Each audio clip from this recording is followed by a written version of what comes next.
Welcome to all of you in Sanjay Pandey classes. My name is Shailendra Dwivedi. I teach physics. तो आज हम बच्चों पढ़ेंगे रे ऑप्टिक्स का लेक्चर नंबर 6. यस, तो लेक्चर नंबर 6 में पढ़ने जा रहे हैं. कॉन्वेक्स सरफेस है तो उससे रिफ्रैक्शन कैसे होगा और रिफ्रैक्शन फार्मूला सीखने जा रहे हैं. ठीक है ना. कॉन्वेक्स तो एनसीईआरटी में कॉन्वेक्स ही है ना. सीबीएसई में कॉन्वेक्स ही पूछता है, कॉनकेव तो पूछता नहीं है. कॉन्वेक्स लेंस का एक्सपेरिमेंट भी है. ठीक है, तो हम सीबीएसई के हिसाब से लेंगे एनसीईआरटी पैटर्न को फॉलो करते हुए. तो कॉन्वेक्स सरफेस से क्या सीखेंगे? रिफ्रैक्शन. ठीक है, तो हेडिंग रहेगा refraction through a convex surface. Heading रहेगा लेक्चर नंबर 6 डाल दीजिए आप सभी. Refraction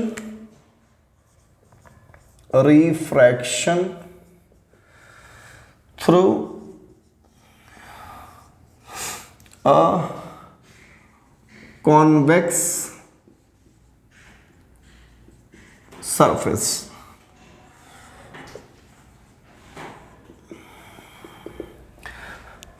refraction through a convex surface. ठीक है, कॉन्वेक्स सरफेस से हम लोग रिफ्रैक्शन सीखेंगे. माइक थोड़ा सा गिर जा रहा है फिसल के. ठीक है, इसके पहले आपने कॉन्वेक्स लेंस पढ़ लिया है. कॉन्वेक्स लेंस से जो भी इमेज बनेगा कैसा होता है? रियल और इन्वर्टेड होता है. तो हम यहाँ पे कॉन्वेक्स सरफेस में रिफ्रैक्शन अगर कराएंगे तो कुछ अजम्पशन हमारे पास है. क्या है? अजम्पशन. अजम्पशन का मतलब ये है कि जो हम ऑब्जेक्ट लेंगे, तो पहले इसको लिख लेते हैं. अजम्पशन. यहाँ पे अजम्पशन क्या होगा? पहला अजम्पशन पॉइंट ऑब्जेक्ट होना चाहिए. क्या होना चाहिए? Point object. दूसरा second point, aperture should be very small. Aperture should be very small. हमारा जो अपर्चर होगा बहुत ही स्मॉल होगा. और यहां से जो लाइट रेज निकलेंगी पॉइंट ऑब्जेक्ट से वो सभी पैराक्सियल होंगी. क्या होंगी? पैराक्सियल. पैराक्सियल का मतलब करीब करीब पैरेलल होंगी. एग्जैक्ट पैरेलल नहीं, करीब करीब पैरेलल होंगी. ये हमारा जो है अजम्पशन है. और इसी अजम्पशन के तहत हम refraction through a convex surface क्या करेंगे? चेक करेंगे और रिफ्रैक्शन फार्मूला ड्राइव करेंगे. तो इसमें दो केस बनता है. केस फर्स्ट, वैसे बनते तो हम बहुत सारे केस, 4 केस बना देंगे हम, लेकिन मेनली 2 केस पर स्टडी करेंगे. When object is placed, object is placed in air. कहां पे हो? एंड इमेज फॉर्म्ड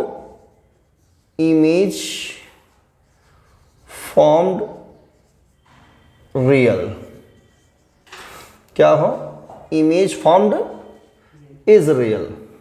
तो हम इस केस पर चर्चा करेंगे. ठीक है, और यही केस हमारे लिए इंपॉर्टेंट है, वेरी इंपॉर्टेंट है. बोर्ड एग्जाम में डेरिवेशन आने के चांसेस रहते हैं. ठीक है ना. इसके तो चलो वो अजम्पशन हम क्लियर कर लेते हैं. पहले यहां हम बनाएंगे एक कॉन्वेक्स सरफेस बढ़िया सा. ये है कॉन्वेक्स सरफेस एक साइड का. ठीक है, कॉन्वेक्स सरफेस.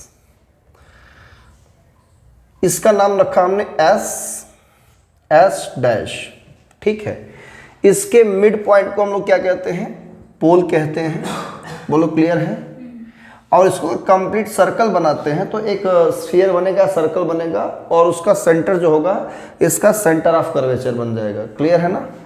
और उस सेंटर ऑफ कर्वेचर से हमारा एक प्रिंसिपल एक्सिस पास करेगा. ठीक है ना. ये क्या है? Principal axis. ये कॉन्वेक्स सरफेस इधर से क्या हमारा है? प्लेन हो जाता है. मतलब है पूरा इधर डेंसर ही है. क्या है? डेंसर. तो ये हमारा ग्लास का है और इसे हम डेंसर कहते हैं. और इसका रिफ्रैक्टिव इंडेक्स μ2 मान लेते हैं. और इस साइड एयर है तो इसका रिफ्रैक्टिव इंडेक्स हम μ1 सपोज कर लेते हैं. ठीक है, क्लियर. अब बात ये करना है कि ऑब्जेक्ट हम कहाँ रखेंगे? रेयर में, मतलब एयर में, है ना, जिसका रिफ्रैक्टिव इंडेक्स μ1 है। और इमेज रियल बनना चाहिए। तो इमेज रियल कैसे बनेगा? हम ऑब्जेक्ट को कहाँ रखेंगे? तो आपको पता, अगर इसको हम कंप्लीट अगर लेंस बनाते हैं तो ऑप्टिकल सेंटर और इधर फोकस यहाँ कहीं पे होगा एक ठो। अगर इस फोकस और पोल के बीच में अगर रखेंगे तो रियल बनने का कोई चांस नहीं बनेगा। मतलब हम ऑब्जेक्ट को काफ़ी दूर रखें। किससे? नहीं, इनफाइनाइट नहीं, काफ़ी दूर, मतलब इस सरफेस से थोड़ा दूर रखें। मतलब जहाँ पे हम कह लेते हैं इसका जो रेडियस ऑफ कर्वेचर होगा उसके कंपेयर में थोड़ा सा ज़्यादा रखेंगे। ठीक है, तो हमने मान लिया यहाँ हमारा पॉइंट ऑब्जेक्ट है।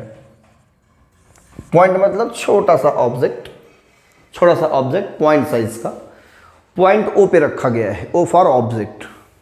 इसका इमेज बनाना है बच्चों। तो इमेज बनाने के लिए क्या करेंगे हम लोग?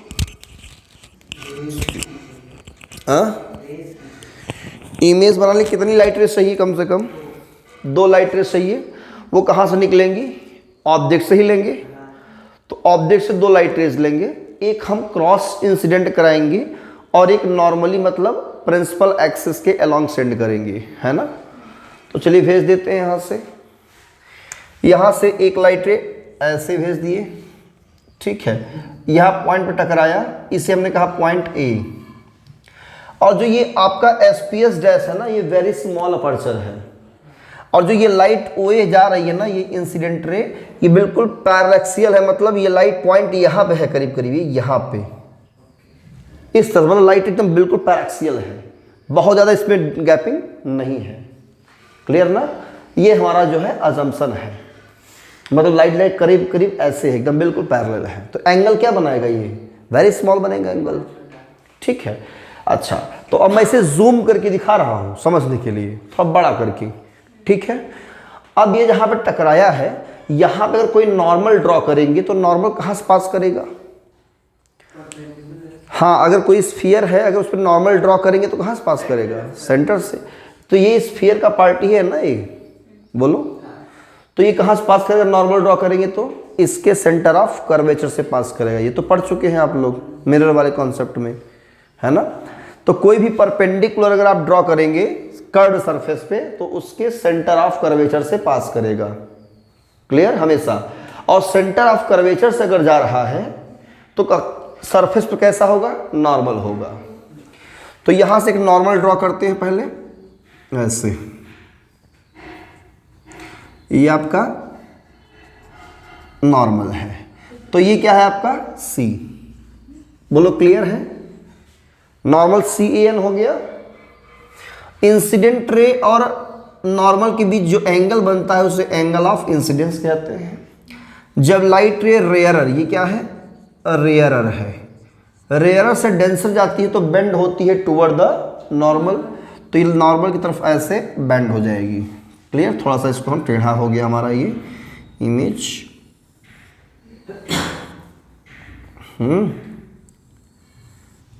ऐसे। और एक लाइट रे यहां से भेजेंगे ऐसे, यहां पे स्ट्राइक करेगी परपेंडिकुलर और सीधे निकल जाएगी बिना किसी डेविएशन के। भाई परपेंडिकुलर तो सीधे निकल जाएगी। दोनों लाइट रे कहाँ मीट करेंगे? यहां मीट करेंगे। बोलो मीट करेंगे तो यहां पर क्या बनेगा? इसका इमेज। ये है रिफ्रैक्टेड रे। कौन सी रे है ये? हाँ, रिफ्रैक्टेड रे। ये क्या है आपका? Incident ray. बोलो क्लियर है इतनी बात? अब करेंगे क्या हम?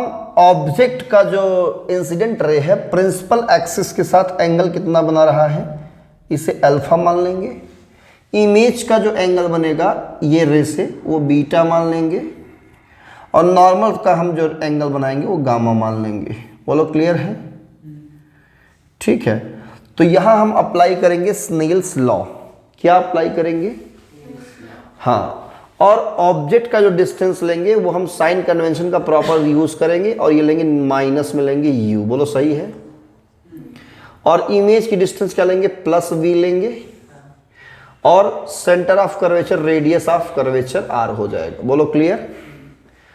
तो यहाँ पे साइन कन्वेंशन रूल का जब यूज़ करेंगे तो ये हमारा सिर्फ ऑब्जेक्ट का डिस्टेंस क्या होगा, नेगेटिव मिलेगा। बाकी v और r क्या होंगे, इंसिडेंट रे के डायरेक्शन में है तो पॉजिटिव ले लेंगे। क्लियर इतनी बात। अब हम क्या करेंगे, स्नेल्स लॉ अप्लाई करेंगे। जिस मीडियम से लाइट आ रही है उसका रिफ्रैक्टिव इंडेक्स और उसमें जो एंगल बन रहा है उसका साइन, मतलब using Snell's law μ1 sin I, जिस मीडियम में जा रही है उसमें रिफ्रैक्शन हो रहा है तो ये नॉर्मल और रिफ्रैक्टेड रे के बीच जो एंगल बन रहा है, एंगल ऑफ रिफ्रैक्शन क्या है, R है। क्लियर। तो ये क्या हो जाएगा आपका R। तो इसका refractive index μ2 into sine R। बोलो कोई कंफ्यूजन अब इसमें। अब यहाँ पे I और R क्या होंगे, वेरी स्मॉल, क्योंकि अपर्चर बहुत स्मॉल है, हमने अजम्पशन पहले लिख दिया है। बोलो तो यहाँ क्या लिखेंगे, because I and R are very small.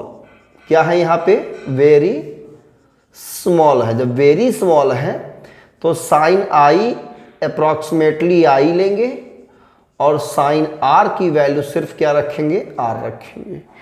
It implies that μ1 into I is equal to μ2 into R। Equation number बन गया हमारा फर्स्ट। बोलो यहाँ तक कोई दिक्कत। तो पहले आप लोग डायग्राम को ड्रॉ करके यहाँ तक नोट कर लीजिए। तो डायग्राम बन गया, यहाँ तक आपने नोट कर लिया है। अब करना क्या है, इसमें I और R की वैल्यू कैलकुलेट करनी है। किसकी वैल्यू, I और R की। वो कहाँ से मिलेगा, इस डायग्राम से। तो आप क्या काम करेंगे, इसमें दो ट्रायंगल दिखाई पड़ रहे हैं, एक OAC, IAC। OAC में अल्फा और गामा ये दोनों इंटीरियर एंगल हैं और I जो है एक्सटीरियर एंगल है। तो एक थ्योरम पढ़ा होगा 10th क्लास में किसी ट्रायंगल के लिए, एक एक्सटीरियर एंगल दो इंटीरियर के सम के क्या होता है, बराबर होता है। तो हम ये I यहां से निकाल सकते हैं ना। तो आप लिख सकते हैं इन ट्रायंगल OAC लिख देंगे I equal to alpha plus gamma, है ना। और ब्रैकेट में अपनी समझ के लिए आप लोग लिख सकते हैं क्या, यहाँ पे 1 exterior angle is equal to sum of 2 interior angle. Clear. अपने ब्रैकेट में समझ के लिए लिख लीजिए। क्लियर। लेकिन मैं तो लिखता नहीं हूँ और नहीं बुक में आपको मिलेगा ऐसा चीज़, ठीक है। आपको डायरेक्ट वैल्यू मिलेगा। एंड इन ट्रायंगल IAC में जरा देखिए, इसमें जो गामा आपका है वो एक्सटीरियर है, बीटा प्लस R ये क्या है, इंटीरियर है। तो gamma is equal to beta plus R। तो हमें R चाहिए तो यहां से क्या निकाल लेंगे, R, गामा माइनस बीटा। बोलो क्लियर है यहां तक। तो इतनी बात नोट कर लीजिए। अब हम थोड़ा इस साइड इरेज कर रहे हैं फर्स्ट स्पेस बनाने के लिए, ठीक है। तो अब क्या करेंगे, I और R की वैल्यू पुट करेंगे। तो लिखेंगे putting the value of I and R in equation first. Value put कर देते हैं। μ1 I की वैल्यू रखेंगे alpha plus gamma, alpha plus gamma. μ2 रखेंगे गामा माइनस बीटा। इस μ1 का अंदर मल्टीप्लाई कर देते हैं, gamma μ2 gamma minus μ2 beta. Gamma इस साइड है, अच्छा नहीं लग रहा है उसको, उस साइड भेज देते हैं। इस बीटा वाले को इधर बुला लेते हैं, है ना। तो और करके लिख सकते हैं μ1 alpha plus μ2 beta is equal to μ2 gamma minus μ1 gamma. इसमें गामा गामा क्या होगा, कॉमन हो जाएगा, μ2 बीटा। गामा जब कॉमन लेंगे तो μ2 माइनस μ1, इक्वेशन नंबर बना देंगे इसको सेकंड। बोलो कोई कंफ्यूजन यहां तक। तो ये हम इरेज कर दें, फटाफट आप लोग साथ में नोट कर सकते हैं यहां तक, ठीक है। तो ये हम कर देते हैं इरेज। अब इसका कोई काम नहीं है ना, अजम्पशन का भी काम हो चुका है। ठीक है, अब इसके नीचे चलते हैं, सॉल्व करते हैं इसको।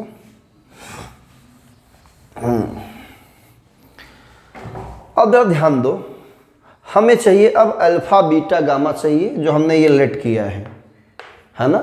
और अल्फा बीटा बहुत छोटे हैं यहाँ पे, गामा भी बहुत छोटा है। तो क्या करेंगे ना, ऐसे केस में alpha equal to tan alpha लगा देंगे, और beta equal to tan beta, और gamma equal to tan gamma. तो यहाँ से परपेंडिकुलर लाइन ड्रॉ करेंगे प्रिंसिपल एक्सिस पे। कहाँ पे? ये पॉइंट M है, ये 90 डिग्री, ये भी 90 डिग्री। क्लियर है? और ये इतना क्लोजेस्ट है, P और M इतना क्लोजेस्ट है कि PC और CM मतलब CP और CM में कोई डिफरेंस नहीं रहेगा, OP और OM में कोई डिफरेंस नहीं रहेगा, इतना क्लोज है ये। ऐसे IM और IP में कोई डिफरेंस नहीं रहेगा, है कि नहीं? तो अल्फा बीटा गामा क्या है? सब स्मॉल है, because alpha beta and gamma are also small. जब स्मॉल होंगे तो हम अल्फा इक्वल टू लिखेंगे tan अल्फा, और ये होगा परपेंडिकुलर बाई बेस। तो यहाँ पे इस परपेंडिकुलर की हाइट को हमने h लेट कर लिया, आप भी कंस्ट्रक्शन कर लेना। तो tan अल्फा हो जाएगा h बाई माइनस यू, बोलो हो जाएगा भाई। OP इक्वल टू OM बराबर रहेगा, मैंने पहले बता दिया है। Beta equal to tan beta, tan beta कितना होगा हमारा? परपेंडिकुलर AM हमारा है तो उसको हम H कह देंगे अपॉन IM, और IM इक्वल टू IP होगा, बोलो ये V हो जाएगा। Gamma equal to tan gamma, perpendicular क्या CAM वाले में H अपॉन क्या हो जाएगा आपका? CM, और CM CP के बराबर है, तो ये R हो जाएगा लगभग। क्लियर? बस यही tan अल्फा बीटा गामा की वैल्यू कहाँ पुट कर देंगे? सेकंड में। So by equation second value put करेंगे। μ1 अल्फा के प्लेस पर रखेंगे h upon minus u, plus μ2 और बीटा के प्लेस रखेंगे h अपॉन v, गामा के प्लेस पे h अपॉन r, ब्रैकेट में μ2 माइनस μ1। सब जगह h है, डिवाइडिंग बाई h, h से क्या करेंगे हम? बाई h, तो -1 बाई यू, प्लस यहाँ पे μ1 आ जाएगा, μ2 by v, μ2 minus μ1 by r। ये माइनस पहले लिखा हुआ है, अच्छा कम लग रहा है, इधर कर लेते हैं, इस प्लस वाले को पहले लिख देते हैं। तो और करके जो फार्मूला बनेगा वो बनेगा μ2 by v minus μ1 by u is equal to μ2 minus μ1 by r. ये जो फार्मूला है ना, बहुत ही काम की चीज़ है। आप इस रिफ्रैक्शन फार्मूला के हेल्प से कैसा भी न्यूमेरिकल्स रहेगा सॉल्व कर लेंगे। हाँ, रिफ्रैक्शन से रिलेटेड अगर कोई भी न्यूमेरिकल रहेगा इससे आप सॉल्व कर लेंगे। क्लियर ना? कोई भी डेरिवेशन होगा इसी से कर लेंगे हम लोग। ये तभी अप्लीकेबल है जब ऑब्जेक्ट कहाँ पे हो? रेयरर में हो, और इमेज कहाँ बनता हो? डेंसर में, वो भी रियल। तो μ2 by v minus μ1 by u, अगर वर्चुअल भी डेंसर बनता तो भी फार्मूला यही लगता। ठीक है ना? बोलो क्लियर? चलो, तो ये केस फर्स्ट हो गया। अब अगर हम यहाँ पे फर्स्ट मीडियम क्या मानते हैं? एयर है ना?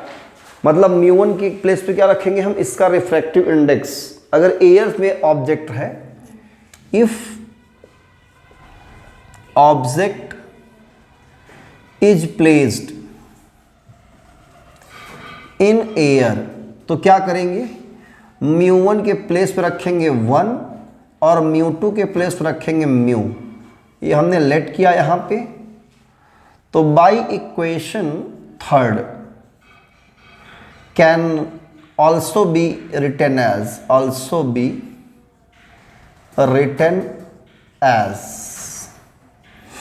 Mu by v minus 1 by u is equal to mu minus 1 by are.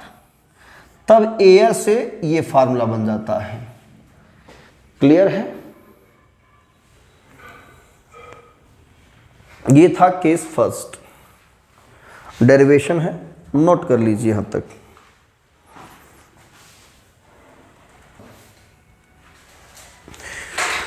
तो केस सेकेंड में हमारा ऑब्जेक्ट क्या रहेगा, डेंसर में रखेंगे। ठीक है, किसमें, डेंसर में।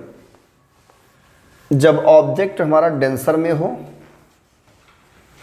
और इमेज रियल बन रहा हो, तो जाहिर सी बात, अगर रियल बन रहा होगा तो वो कहाँ बनेगा, एयर में बनेगा, मतलब रेयर मीडियम में, है ना।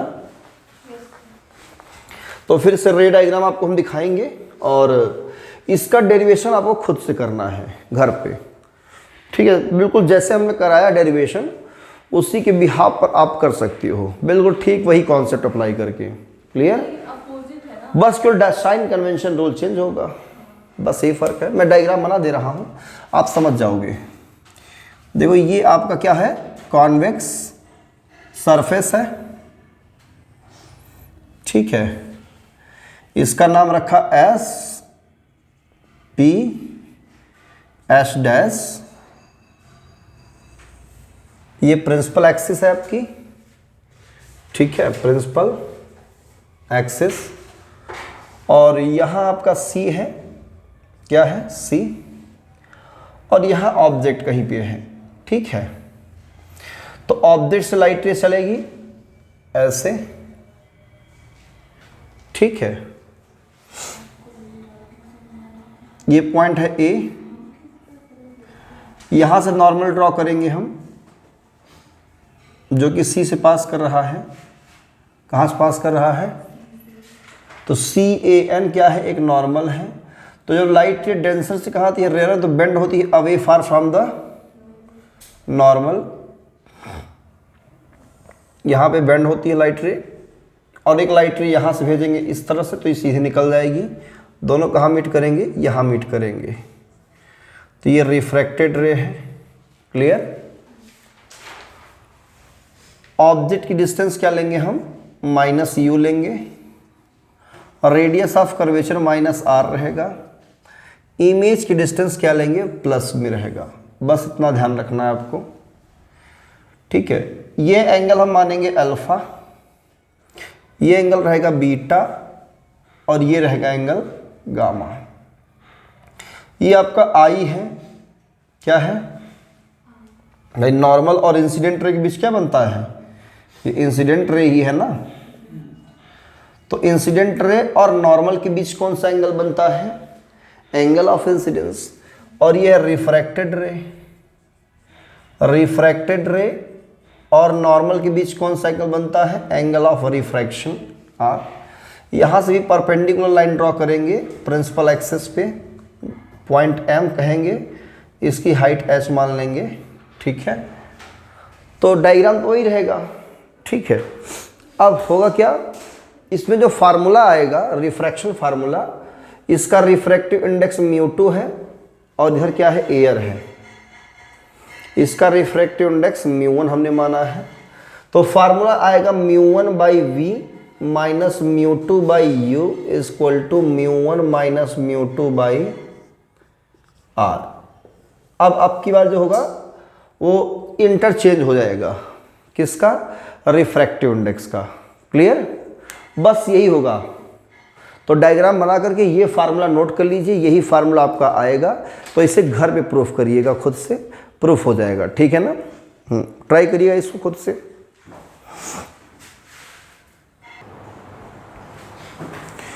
तो ये था आपका रिफ्रैक्शन फार्मूला। अब इस फार्मूले और इसके जो पहले वाला फार्मूला था, दोनों फार्मूले के हेल्प से हम लोग लेंस मेकर फार्मूला सीखेंगे। कौन सा फार्मूला, क्योंकि बोर्ड की एग्जाम में लेंस मेकर फार्मूला का डेरिवेशन भी आता है, प्लस नीट की एग्जाम में सवाल भी होते हैं उससे। ठीक है ना, न्यूमेरिकल्स बनते हैं। कॉन्सेप्चुअल टाइप की। तो हेडिंग रहेगा लेंस मेकर फार्मूला। तो डेरिवेशन जब सीख जाएंगे तो पूरा कॉन्सेप्ट ही क्लियर हो जाएगा आपका। तो चाहे वो सवाल हो, न्यूमेरिकल हो या कोई थ्योरी का प्रॉब्लम हो तो आप लोग सॉल्व कर लेंगे, है ना, चाहे वो MCQ वाले क्वेश्चंस हो या शॉर्ट आंसर लॉन्ग आंसर वाले हो। तो हेडिंग क्या रहेगा, लेंस मेकर्स फार्मूला। ये ऐसा फार्मूला है जिससे लेंस बन जाएगा, है ना, इसीलिए लेंस मेकर फार्मूला नाम रखा गया है। क्लियर।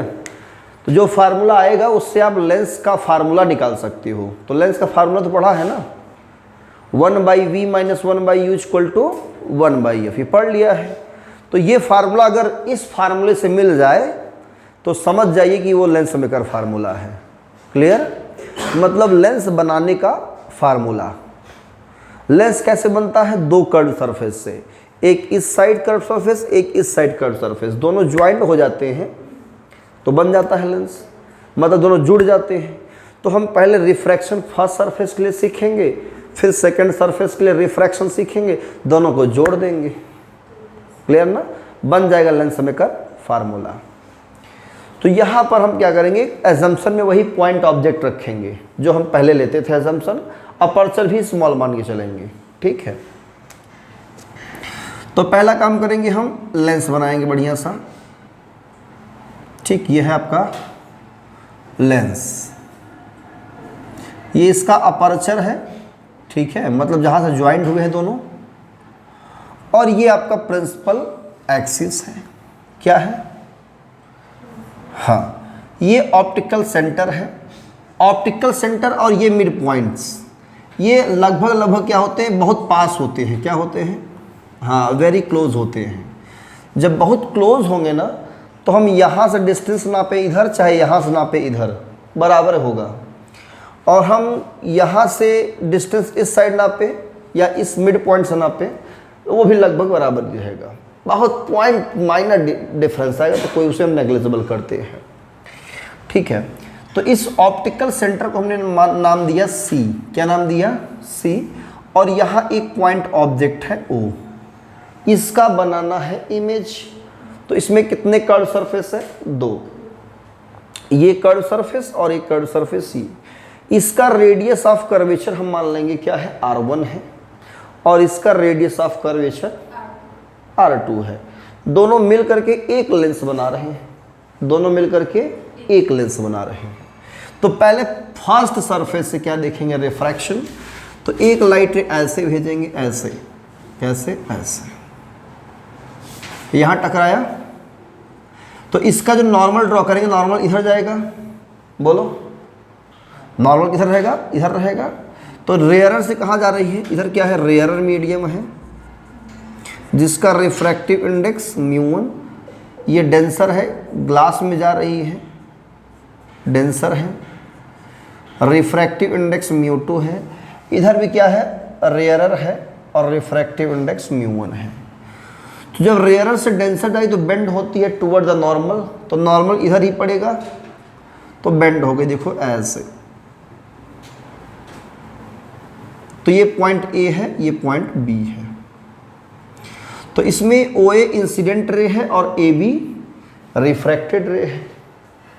अब लाइट रे जो AB है वो कहाँ जाना चाह रही है, डेंसर से रेयरर में। तो इसके लिए हम नॉर्मल ड्रॉ करेंगे तो नॉर्मल किधर पड़ेगा, इधर रहेगा, ऐसा नॉर्मल रहेगा, है कि नहीं। तो ये नॉर्मल की तरफ बेंड ना होने की बजाय इससे दूर हट जाएगा। तो ये लाइट रे ऐसे बेंड हो जाएगी, ऐसे कुछ। क्लियर। अगर ये कर्व सरफेस ना होता तो लाइट रे कहाँ जाती, आगे निकल जाती। बोलो। और जो यहाँ से लाइट रे भेजेंगे दोनों यहाँ पे मिलते और इमेज यहाँ पर बनता। इसे हम मान लेते हैं I डैश। लेकिन बट फाइनल इमेज कहाँ बन रहा है, यहाँ बन रहा है I पे। क्लियर। फाइनल इमेज कहाँ बन रहा है, I पर। और ये कहाँ पे है, I डैश। ये कब होता, जब ये वाला कर्व सरफेस ना होता। जब ये ना होता तो इमेज यहाँ बनता, जैसा कि इसके पहले हमने आपको सिखाया। बोलो। तो होगा क्या यहाँ पे, ये जो आई डैश हमारा है इस कर्व्ड सरफेस के लिए वर्चुअल ऑब्जेक्ट की तरह बिहेव करेगा। कैसा बिहेव करेगा? Virtual object. तो इसका जो इमेज है वो यहां बन रहा है ना? तो हम कहेंगे ये फाइनल इमेज इसका बन रहा है। लेकिन अगर इस पर्टिकुलर कर्व बात करेंगे सेकेंड वाली सरफेस का, तो उसके लिए ऑब्जेक्ट ये है वर्चुअल ऑब्जेक्ट, रियल ऑब्जेक्ट नहीं, वर्चुअल। आभास हो रहा है, फील हो रहा है कि मानो ये इसके लिए क्या है, ऑब्जेक्ट है। तो यहां से लाइट आ रही है तो रिफ्रैक्शन होकर यहां मिल रहा है। ऐसा कुछ इसमें कंडीशन बन रहा है। क्लियर? ये कैसा बिहेव करेगा? As a virtual object. भाई इस सरफेस के लिए क्या है, ये रियल ऑब्जेक्ट है। तो इस सरफेस के लिए क्या होना चाहिए? एक ऑब्जेक्ट चाहिए ना लाइट रेज के लिए। जबकि लाइट रेज ऐसे आ रही है, एक्चुअल में लाइट रे ऐसे आ रही है, लेकिन ये हमारा वर्चुअल ऑब्जेक्ट मतलब कि यहां से ये लाइट रे इस ऑब्जेक्ट की तरफ जाती हुई प्रतीत हो रही है। बट ऐसा नहीं है वहां पे। एक्चुअल में यहां पे क्या है कि यहां से रिफ्रैक्ट हो जा रही है लाइट रे। तो ये फाइनल इमेज यहां बनेगा आई पे। ऑब्जेक्ट का डिस्टेंस क्या लेंगे? यू ले लेंगे। और कहां से नापेंगे हम? पोल से नहीं नापेंगे। यहां पे भी अजम्पशन क्या है? ऑप्टिकल सेंटर सी से नापेंगे। और जो इस सरफेस के जो इमेज बन रहा है वो यहाँ पे बन रहा है, इसे वी डैश कहेंगे। और फाइनल इमेज जो है इस कर्व सरफेस के लिए इमेज की डिस्टेंस ये लेंगे वी, सी आई। बोलो कोई कंफ्यूजन इसमें? रे डायग्राम बनाइए।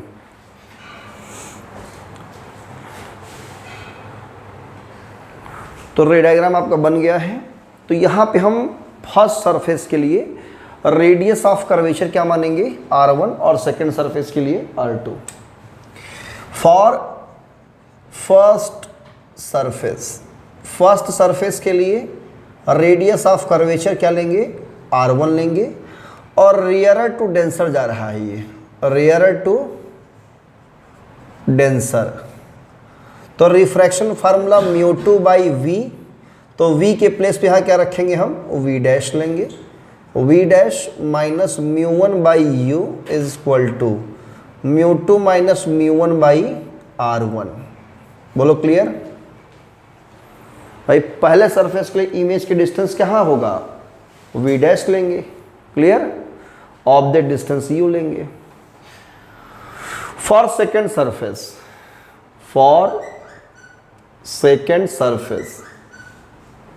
सरफेस किसके लिए है? ये डेंसर टू रेयरर के लिए है।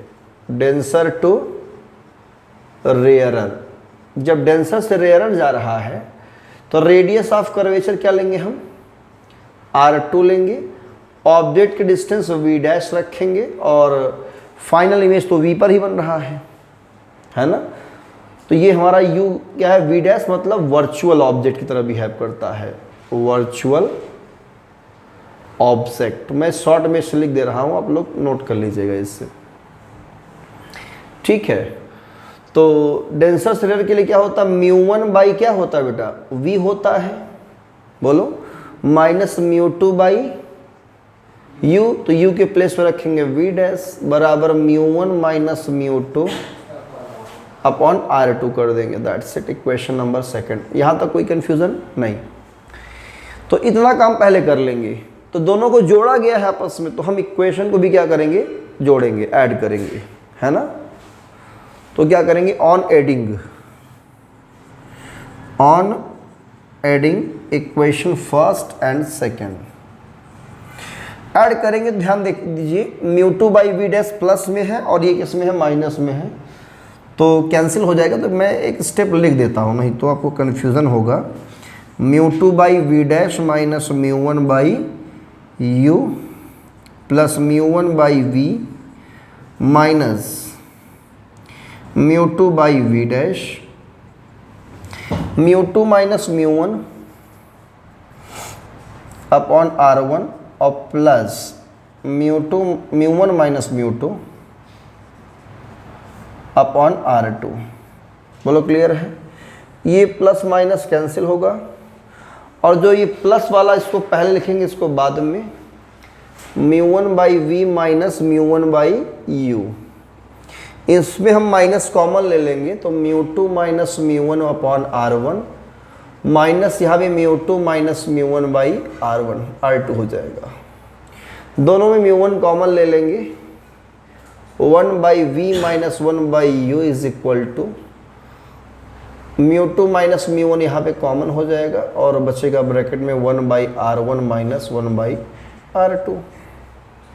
क्लियर है? इस μ1 को डिवाइड कर देंगे तो 1 by v minus 1 by u is equal to, जब डिवाइड करेंगे इसके नीचे आएगा तो इसको मैं लिखूँगा कुछ ऐसे, μ2 बाई μ1 माइनस 1 और 1 by R1 minus 1 by R2।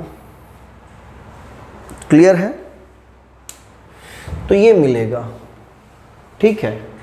अब पहला मीडियम अगर हम एयर मानते हैं और second medium glass, first medium is air and another is glass. जब ग्लास है तो μ1 की वैल्यू लेंगे हम 1 और μ2 की वैल्यू ले लेंगे हम म्यू। ठीक है। तो 1 by v minus 1 by u is equal to, ये म्यू बाई 1 म्यू माइनस 1 और 1 by R1 minus 1 by R2। Equation number बना देंगे इसको थर्ड। ठीक है। कोई डाउट यहाँ तक? नोट करिए पहले यहाँ तक। ठीक है। तो अब हम यहाँ पे क्या मानने जा रहे हैं कि ऑब्जेक्ट हमारा कहाँ पे है? इन्फिनिटी पे है। तो अगर ऑब्जेक्ट हमारा इन्फिनिटी पर होगा तो इमेज कहाँ पर बनेगा? कहोगे फोकस पर बनेगा, है ना? क्योंकि इन्फिनिटी से जो भी लाइट रेज आएंगी सब पैरेलल आएंगी और पैरेलल आने वाली लाइट रेज कॉन्वेक्स लेंस कहाँ पे कन्वर्स करता है? फोकस पे। तो सारी लाइट रेज कहाँ मीट करेंगी? फोकस पे। तो हम ये कहेंगे इमेज कहाँ बन रहा है? फोकस पे। यानी सी से फोकस तक का जो डिस्टेंस होगा वो फोकल लेंथ होता है ना? तो फोकल लेंथ हम ले लेंगे इमेज के डिस्टेंस इस केस में। तो और इसी से हमारा लेंस मेकर फार्मूला बन जाएगा।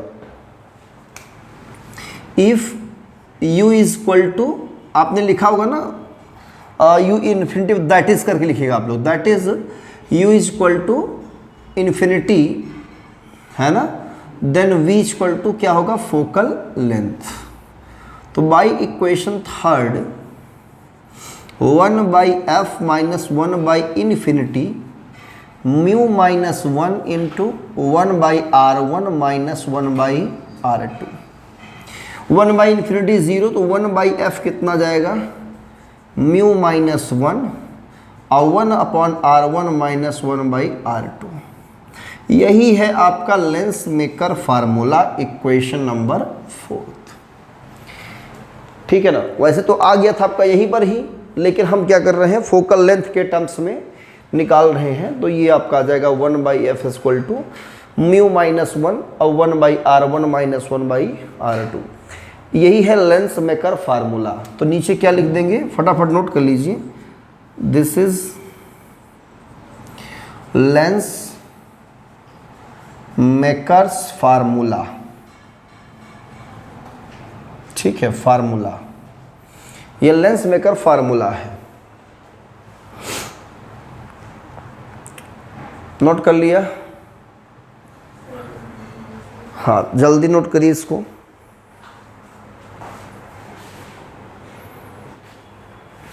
हाँ, अब इसमें जरा देखना आप, थर्ड और फोर्थ को देखो इक्वेशन को।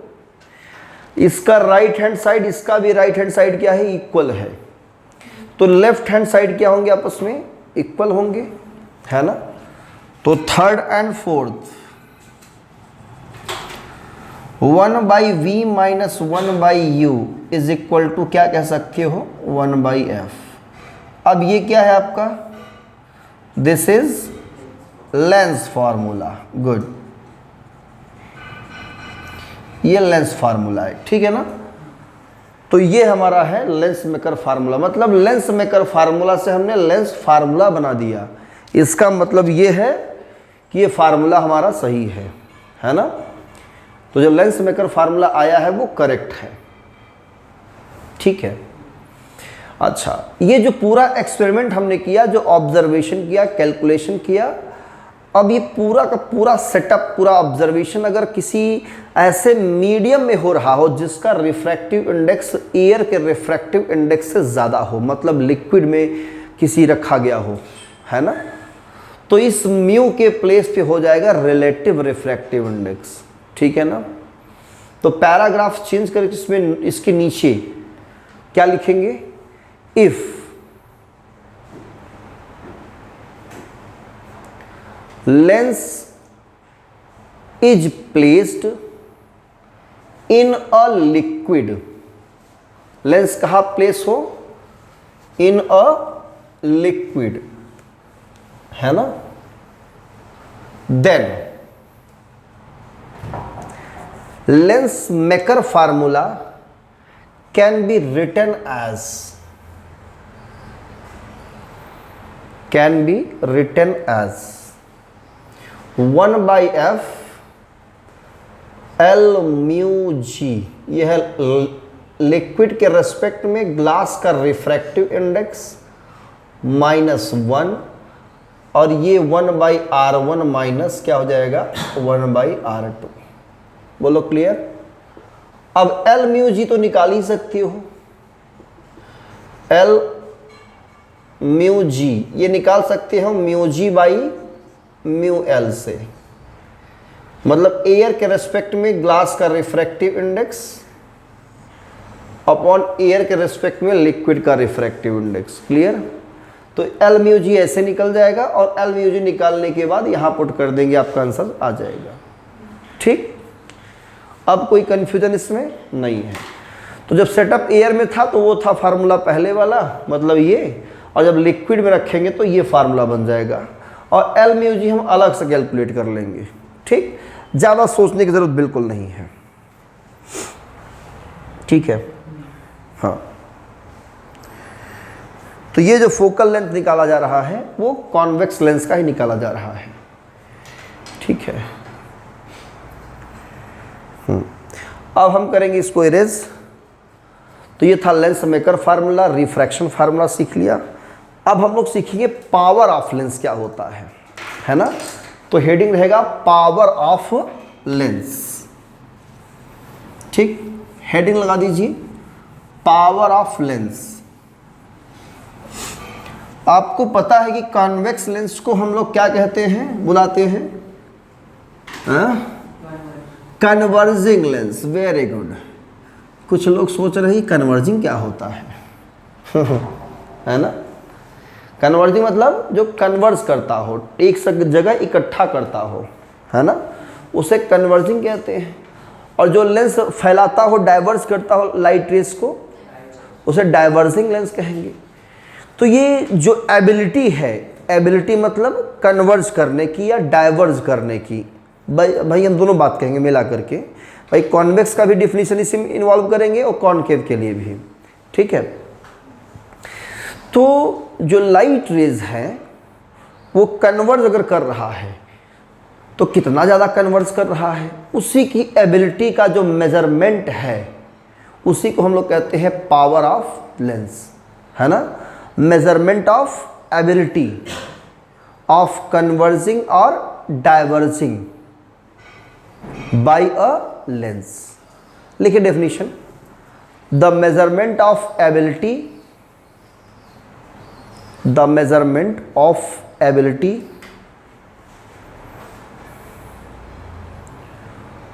of converging or diverging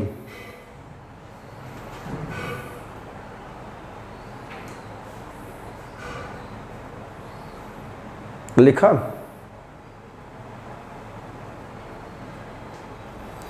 by a lens is called power of lens। देखो जैसे बच्चों कि ये आपका एक पतला सा लेंस है, प्यारा सा, एक यहां भी प्यारा सा लेंस हमने ले लिया है। इसका ये अपर्चर है बेटा, इसका अपर्चर ये है, इसका प्रिंसिपल एक्सिस, इसका प्रिंसिपल एक्सिस। यहां लाइट रेस पैरेलल आ रही हैं ऐसे ऐसे मान लिया हमने, है ना। यहां लाइट रे पैरेलल आ रही, यहां भी पैरेलल आ रही है।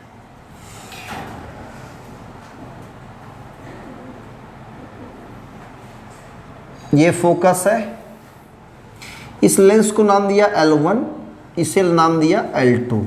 दोनों ही कॉन्वेक्स लेंस हैं। क्लियर।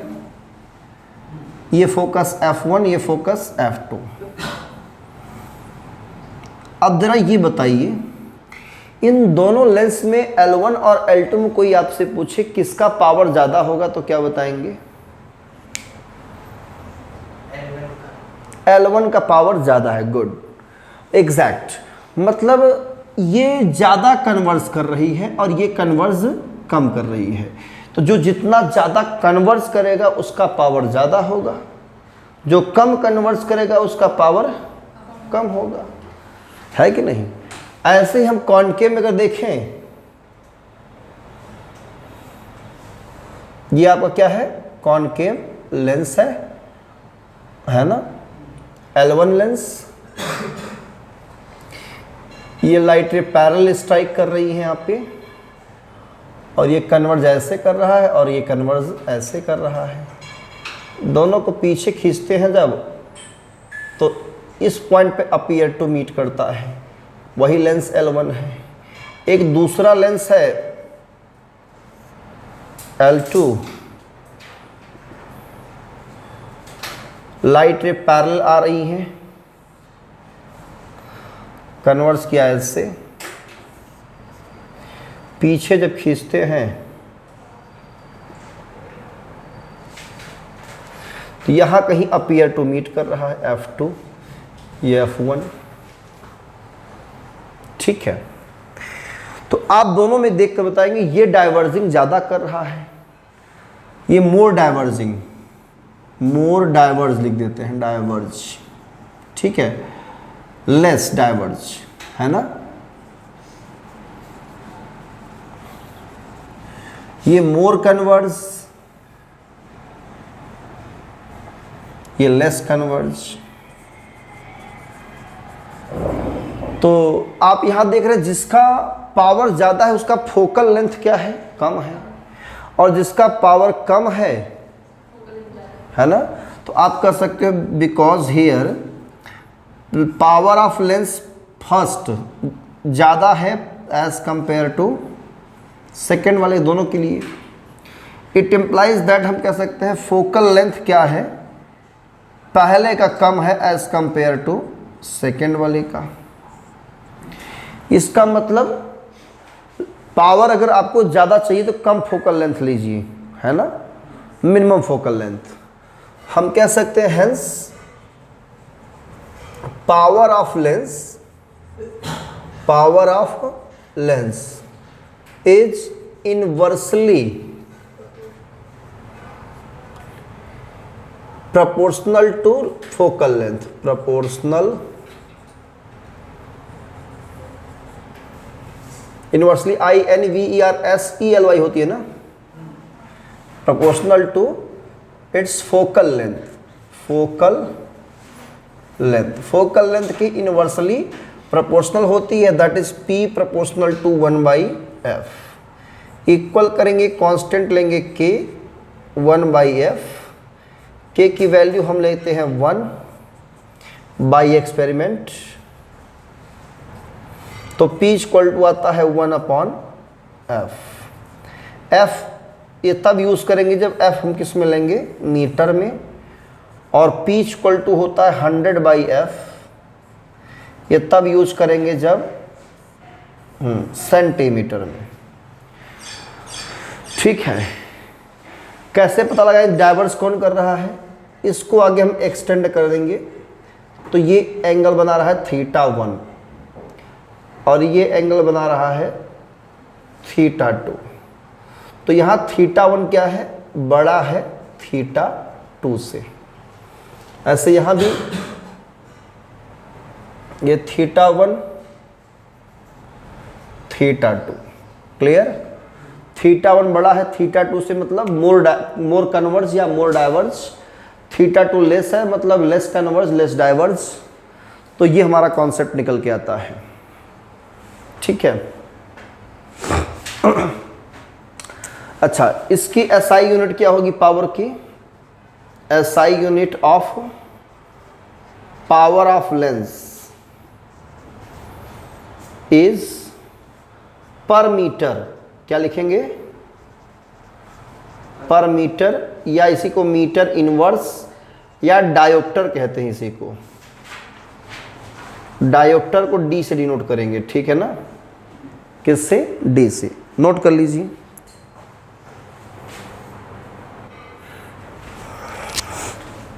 तो अब हेडिंग रहेगा कॉम्बिनेशन ऑफ लेंसेज। क्या हेडिंग रहेगा? कॉम्बिनेशन ऑफ लेंसेज, मतलब हम लेंसों का कॉम्बिनेशन करेंगे और इसमें केस फर्स्ट लेंगे हम पहले। केस फर्स्ट, केस फर्स्ट में क्या हेडिंग डालेंगे? When two convex lens are kept in contact, are kept in contact. जैसे कि ये एक फोकल कॉन्वेक्स लेंस है, ये लेंस को हमने कहा L1, और दूसरा कॉन्वेक्स लेंस यहां से ये है, ठीक है। एक दूसरा कॉन्वेक्स लेंस ये है L2, इसका ये अपर्चर है और इसका ये अपर्चर है। ये बहुत पतले हैं और कांटेक्ट में रखे गए हैं एक दूसरे के। जब ऑब्जेक्ट को हम यहाँ रखेंगे, पॉइंट ऑब्जेक्ट, लाइट रे यहाँ डालेंगे तो ये क्या होगी? थोड़ी सी बेंड होगी ऐसे, है ना? ऐसे ये रिफ्रैक्टेड हुआ यहाँ से। ये लेंस ना होता तो ये लाइट रे सीधे कहाँ जाती? यहाँ कहीं बनती इमेज आई डैश, ठीक है। लेकिन ये लेंस होने से लाइट रे बेंड हो जाएगी। कहाँ इमेज बनेगा? फाइनली यहाँ पे। ऑब्जेक्ट की डिस्टेंस हम यहाँ से नापेंगे सेंटर C से। कहाँ से? C से। सारे डिस्टेंस लेंगे तो ये है आपका U, और ये है आपका V डैश, और ये आपका है V। क्लियर? तो फॉर फर्स्ट लेंस अगर हम लेंस फार्मूला यूज करें, using lens formula for first lens 1/v dash हो जाएगा इमेज। वही कॉन्सेप्ट, ये वर्चुअल ऑब्जेक्ट तरह बिहेव करेगा इस लेंस L2 के लिए, है ना? Lens first lens L1, 1/v dash minus 1/u equal to 1/f1। For second lens L2, image distance v हो जाएगी और ऑब्जेक्ट v डैश हो जाएगा 1/f2। Equation first second on adding, दोनों को क्या करेंगे? हम ऐड करेंगे। 1/v dash minus 1/u plus 1/v minus 1/v dash, 1/f1 plus 1/f2। v dash cancel, 1/v minus 1/u equal to 1/f1 plus 1/f2। Equation number third. Diagram बनाते जाइए फटाफट आप लोग। और यहाँ दोनों का जो लेंस फार्मूला हमने यूज़ किया और ऐड किया तो हमें ये मिला। दोनों मिलकर इमेज कहाँ बना रहे हैं? आई पर बना रहे हैं मिल करके।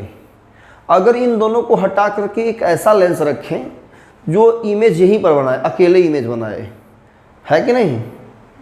दोनों मिल करके यहाँ बना रहे इमेज। हम इनको हटा के एक ऐसा लेंस रखें जिसका फोकल लेंथ f हो और दोनों मिलके जो इमेज यहाँ बना रहे हैं वो अकेला इमेज यहाँ पर बनाए। ऐसे लेंस को इक्विवेलेंट लेंस कहते हैं और उसके फोकल लेंथ को इक्विवेलेंट फोकल लेंथ कहते हैं, है ना? तो ऑब्जेक्ट डिस्टेंस यही रहेगा, इमेज डिस्टेंस यही रहेगा, तो 1/v minus 1/u equal to 1/f लिख देंगे। तो मैं यहाँ लिख दे रहा हूँ, if both lens are replaced by, both lenses are replaced by an equivalence lens, ठीक है, देन 1/v माइनस 1/u कितना हो जाएगा 1/f, equation number 4th। Third and fourth 1/f कितना आ जाएगा 1/f1 प्लस 1/f2, ये आ जाएगा आपका क्या कॉम्बिनेशन का फोकल लेंथ, और ये पावर होता है तो power is equal to P1 plus P2। जल्दी से यहां पर नोट कर लीजिए इसको।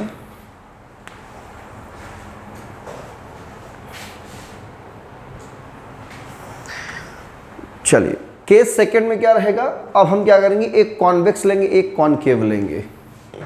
केस सेकंड लिखिए, case second when one lens is convex and another is concave,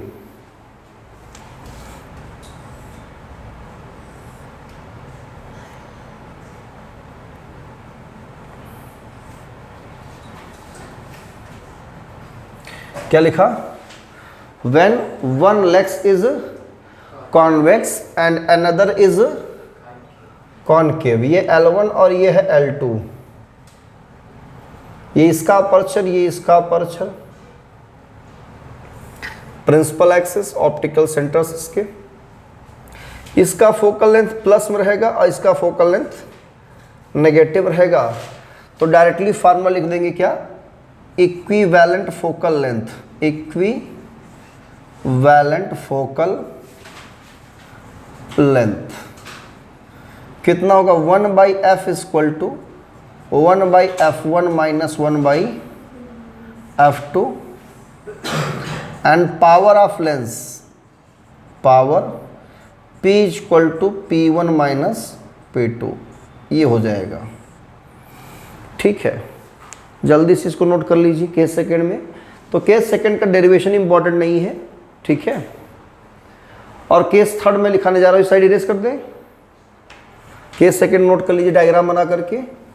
अब केस थर्ड रहेगा इसके बाद,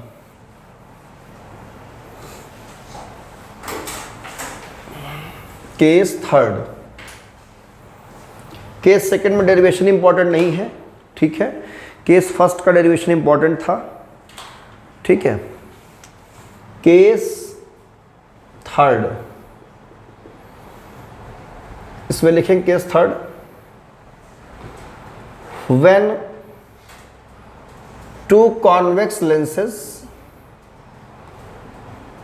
L1 and L2 are separated at distance D, are separated at distance D, जैसे यहाँ C1 है इसका और इसका C2 है, ये डिस्टेंस आपको दिया है D, इसकी फोकल लेंथ F1 इसकी F2, तो इक्विवेलेंट फोकल लेंथ आ जाएगा 1/f1 plus 1/f2 minus D/f1 into f2। ये आप लोग फार्मूला यूज करेंगे नीट के एग्जाम में, और पावर ऑफ लेंस कितना होगा P1 plus P2 minus DP1 P2, ठीक है। ये फार्मूला आपका है जब दो लेंस कॉन्वेक्स हो और सेपरेटेड हो, कहाँ कितने डिस्टेंस पे D डिस्टेंस पे, ठीक है ना, तो इनका इक्विवेलेंट फोकल लेंथ अगर निकालना है तो यही फार्मूला यूज़ करेंगे, पावर निकालना है तो ये यूज़ करेंगे। तो यहाँ पे लेंस से रिलेटेड जो भी टॉपिक था वो समाप्त होता है। अब आपको इस पे करना है न्यूमेरिकल्स, घर पे जा करके बोर्ड एग्जाम में आए हुए क्वेश्चन को सॉल्व करने की कोशिश करिए, और जो MCQ नीट एग्जाम में आए हैं उस पर भी ट्राई करिएगा, ठीक है। अब इसके आगे का जो टॉपिक होगा वो हम नेक्स्ट क्लास में डिस्कस करेंगे। ये लेक्चर नंबर 6 था ना बेटा, तो लेक्चर नंबर 7 में हम लोग क्या करेंगे आगे डिस्कस करेंगे। तो आज के क्लास में इतना ही, पढ़िए। All the very best, thank you.